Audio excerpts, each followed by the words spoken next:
Hey guys, welcome back to another helpful video of Quick Guide, and in this video I'm going to show you how to call Netflix customer service. So without any further ado, let's dive right into this exciting video.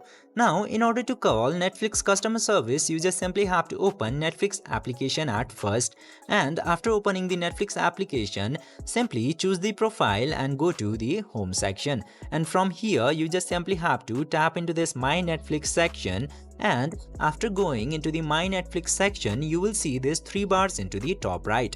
Tap into that 3 bars and go to the help section from here.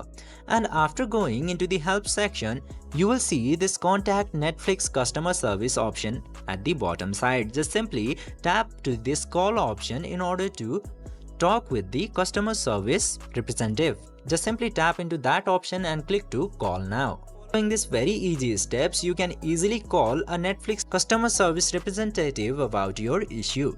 I hope this video was helpful for you. If yes, don't forget to like, share and subscribe to the channel to never miss another update. Thank you for watching the video.